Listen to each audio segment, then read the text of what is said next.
왜 파이인가? 두 번째 버전. 규제의 빌미 제공을 차단. 전통적인 암호화폐 프로젝트는 초기 개발 자금을 마련하기 위해 ICO, 이니셜 코인 오퍼링,나 기관 투자를 받는다. 이는 다음과 같은 문제점을 야기할 수 있다. 초기 투자자에게 부에 집중되고 소수의 벤처 캐피털이나 고래 투자자들이 싼 값에 대량의 코인을 선점하여 시세 조종의 위험이 커진다. 단기 투기 성향인 투자금 회수를 위해 단기간에 가격을 퍼핑하고 매도하는 먹튀 프로젝트로 변질될 가능성이 있다. 규제 리스크로서 ICO 자체가 많은 국가에서 증권법 위반 소지가 있어 규제의 표적이 되기 쉽다. 하지만 파이 네트워크는 이 길을 가지 않았다. 대신 사용자 기반 성장 모델을 채택했다. 이는 광고 수익과 커뮤니티의 자발적 참여로 서버 비용 등 초기 비용을 충당하며 코인의 분배를 오직 생태계에 기여하는 개척자 파이오니더스들에게만 한정했다. 이는 장기적으로 다음과 같은 강력한 이점을 가진다. 특정 세력이 시세를 좌지우지하기 어려운 공정하고 분산된 소유 구조를 형성하고 초기부터 함께한 수천만 명의 사용자들이 단순 투자자가 아닌 네트워크의 주인이자 성장의 동력으로 작용한다. D앱 개발도 개척자들 참여에 많은 것을 맡기고 코어팀은 개발을 위한 플랫폼과 기반을 다져줄 뿐이다. 우리 국민들 스스로가 광장으로 나가 자발적 시위에 참여하여 민주주의를 얻어내듯이 파이 네트워크 또한 개척자들 스스로 더 견고하게 생태계를 구축해 나갈 것이다. 신뢰 기반 네트워크.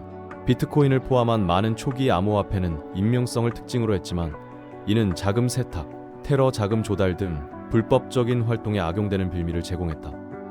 실제 예시로 바이낸스 CEO 장펑자오는 미번무브에게 기소당해 약 5조 5천억의 벌금을 납부했다. 이는 파이코인의 바이낸스 상장이 미루어지는 이유이다. 허나 비트코인은 자금 세탁 방지 법안에 위배되어도 소장을 보낼 주체가 없다. 비트코인을 공부하면 가장 소름 돋게 느끼는 점이 바로 이 점이다. 그렇게 버티고 성장해 미 정부에게 인정을 받은 인간들이 스스로 지켜낸 가장 강력한 담보물이 된 것이다. 인문학적으로도 지정학적으로도 비트코인은 진짜. 결국 각국 정부는 강력한 규제를 도입하고 있으며 거래소들은 까다로운 자금 세탁 방지 AML 규정을 준수해야 한다. 파이 네트워크는 처음부터 모든 사용자에 대한 신원 인증 KYC 그리고 향후 기업 사용자를 위한 사업자 인증 KYB를 의무화한다. 이는 단기적으로는 불편해 보이지만 장기적으로는 가장 결정적인 경쟁력이다. 미래에 어떤 강력한 규제가 도입되더라도 파이 네트워크는 이미 준비가 되어 있다. 이는 기관, 기업, 정부가 믿고 사용할 수 있는 블록체인 플랫폼이 되는 기반이 된다. 불법 자금이 유입될 수 없는 클린 네트워크를 구축함으로써 범죄에 악용될 소지를 원천적으로 차단하고 화폐로서의 신뢰도를 확보한다. 부연하자면 파이의 KYC는 차별하는 것이 있다. 누군가는 말할 것이다. KYC 인증? 그거 거래소 가입할 때처럼 신분증 넣고 인증하고 얼굴 사진 촬영하고 금방 다른 곳도 KYC 인증할 수 있잖아 라고. 그런데 파이는 실제 제출된 각국의 신분증, 여권, 운전면허증과 움직이는 실제 동영상을 검증자들이 검증한다. 실제 사람인지 동영상과 신분증과 동일인인지를. 파이 네트워크에서 KYC 인증을 받은 것은 세계에서 오직 1인 1 계정, 오직 나만이 나임을 인정받고 봇 AI가 아닌 실제 인간임을 증명받은 것이다. 또한 신원 데이터의 정보 유출, 해킹 등을 우려하는 이도 있다. 파이 네트워크의 KYC 인증 데이터는 블록체인에 기록되지 않기에 해킹 위험이 없다고 할 수는 없다. 블록체인은 공개 분산 원장이다. 한번 기록된 데이터는 위변조가 불가능하고 네트워크 참여자들이 해당 기록을 열람할 수 있다는 특성을 가진다. 만약 당신의 신분증 사진이나 주소 같은 민감한 개인정보를 블록체인에 직접 기록한다면 이는 전 세계에 내 개인정보를 영구적으로 공개하고 박제하는 것과 같다. 해킹 이전의 설계 자체가 개인정보를 유출하는 셈이 되는 것이다. SKT도 해킹으로 정보 유출이 되었고 은행도 개인정보 유출 사건이 있었다. 파이 네트워크의 개인정보 제출을 못 믿는다면 애초에 애플, 갤럭시, 네이버, 카카오 등 가입 시 제출하는 서비스 모두 사용하지 말아야 한다. 모두가 유출에 대한 리스크는 있는 것이다. 점진적 견고한 성장 전략.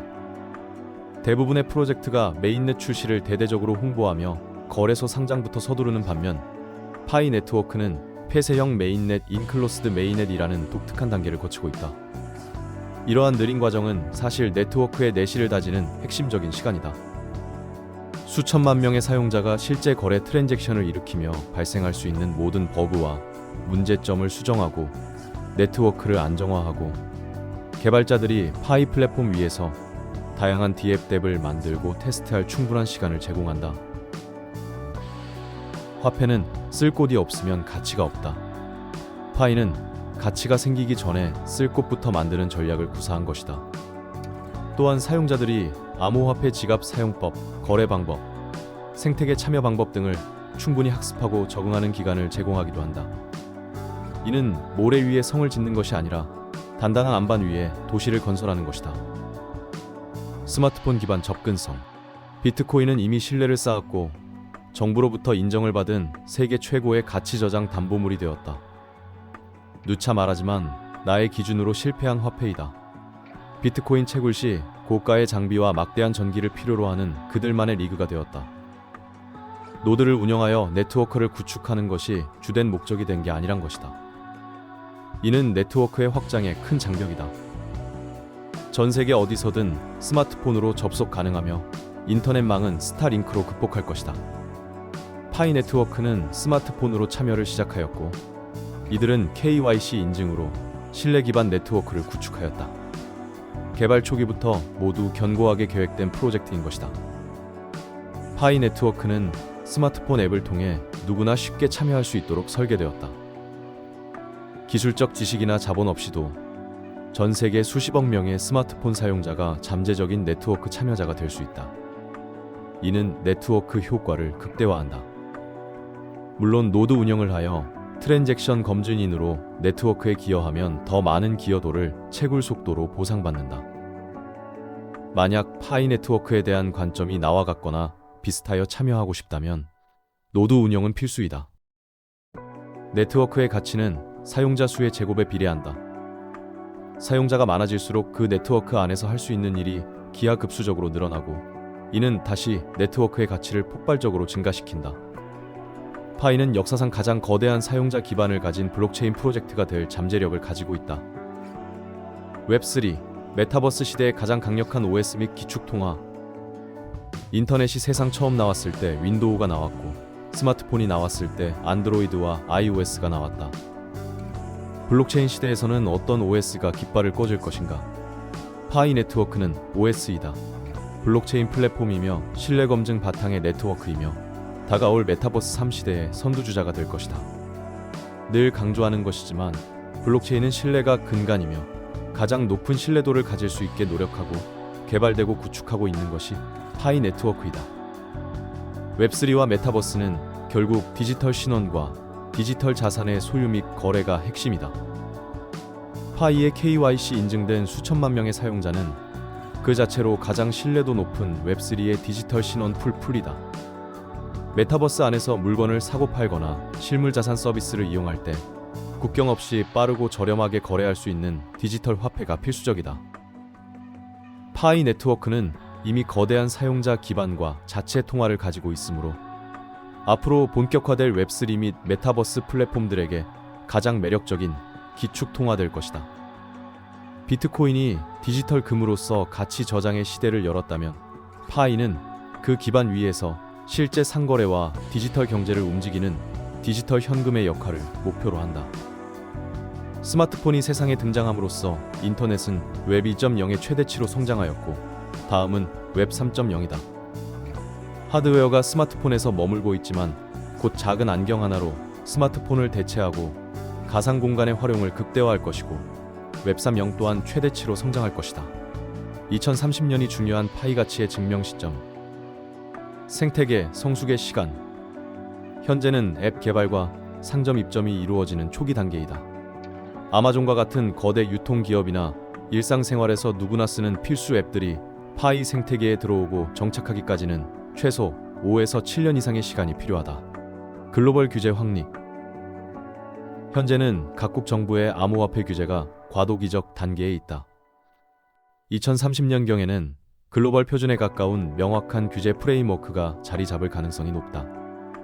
이때 KYC, KYB로 무장한 파이의 진가가 드러나게 된다. 기술 및 사회의 패러다임 전환. 웹3와 메타버스가 단순한 유행을 넘어 대중의 일상에 스며드는 데에는 시간이 걸린다. 인터넷이 처음 등장하고 대중화되기까지 약 10년이 걸렸듯 새로운 디지털 시대가 완전히 정착하는 시점이 2030년 전후가 될 가능성이 높다. 나의 관점으론 파이는 30년까지 최소 XXX1 본다. 예상 가격은 다음 영상에서 기록해본다. 다음 영상 기록에 내가 어떤 도구 소리를 할지 궁금하다면 알람 설정하길. 히히. 점점 견고하게 네트워크를 구축하는 과정에서 KYC 및 킵 인증이 어떠한 새로운 규제나 법안에 접촉되지 않도록 투명성을 중시하며 커가고 그 가치를 인정받고 많은 기업들이 참여할 것이다. 그러면 다른 기능에 특화된 코인들도 협업하게 될 것이다. 예를 들어 렌더 토큰 RNDR도 파이 노드 프로그램에 연결하거나 확장 D앱으로 연결하게 된다면 각자의 노드컴의 그래픽 카드로 렌더링하여 렌더 토큰 채굴 보상을 받고 파이 디파이 등에서 파이로 바꾸어 결제로 사용할 수 있다. 파이 디파이도 나올 것이다. 수많은 D앱이 나오고 연동되며 하나의 거대 세계 네트워크로 자리 잡을 것이다. 파일코인 같은 디핀도 마찬가지다. 저번 영상에도 잠깐 언급했는데 달러 스테이블 코인이 미국 국채를 담보로 갖기에 트럼프가 스테이블 코인의 중요성을 알고 정책을 펴오는데 미국 국채 자체가 현 상황으로 신뢰를 잃어가는 듯한데 미국의 부채와 이자는 천정부지. 디폴트 될랑말랑인데 미국 국채가 10년물이든 단기물이든 언제까지 안전하다고 사람들이 인식할지 의문인데 미국이 어떠한 위기가 와서 휘청한다면 리만 사태처럼 도미노로 우르르 무너질 것이다. 미국 국채가 무너지면 스테이블 코인 회사도 무너진다. 이러한 시나리오를 저번 영상에는 할 수 있다 라고 표현했지만 지금은 확률이 올랐다. 언젠간 그럴 것이다로 바꿨다. 그 후 기축통화패권의 변화가 오는데 그럼 사람들이 무엇을 기축으로 쓰지? 유로, 엔화, 위화나, 비트코인, 이더리움, 리플, 에이다. 그렇다 다른 어떤 대체자가 선택받을 것인데 전 세계 인류 대다수들로부터. 그런데 막상 유로 쓰려 하니 국제 송금 환전 문제. 유로 스테이블 코인? 유로 특화? 다른 나라들이 받아들일까? 이제는 어떠한 국가의 기득, 패권을 원치 않을 것인데 비트코인? 느려 덩치가 커. 라이트닝? 그래 라이트닝 한다 치자 어떤 플랫폼에 기반은 널리 퍼져 있는가? 타 코인들도 마찬가지다. 그때 세계에서 가장 많은 가입자 수, KYC 인증자 수, 실제 파이 거래 지원 업체들. 그때 되면 지금도 이미 중소기업부터 빅테크 기업까지 더 많을까? 가장 빠르게 선택해서 즉시 사용할 수 있는 네트워크, 파이 네트워크가 될 것. 파이 코인이 세계 결제 기축으로 자리 잡을 것이다. 얼마 전 오트닝 교수의 영상에 나온 이야기인데 나의 기록 영상 중 신뢰 진정한 탈중앙화 편에서 독백한 대사에서 내가 말하고 싶었던 답답함과 일치하는 것과 그것을 설명하는 것에 소름이 돋았다. 내용은 이러한 내용이었다. 비트코인은 지난 15년간 택지 개발을 한 것이다. 즉 기초를 만든 것. 이더리움은 2층 건물을 짓고 거기에 횟집 등을 만들고 한 것이고 그래서 5층 건물을 올리려면 다시 건물을 부수고 다시 짓고 커지려면 부수고 다시 짓고 한다. 비트코인이 만든 초석 위에 이제 올릴 일만 남은 것. 택지 개발은 끝났으니 이제 각자 여기에 올리면 된다.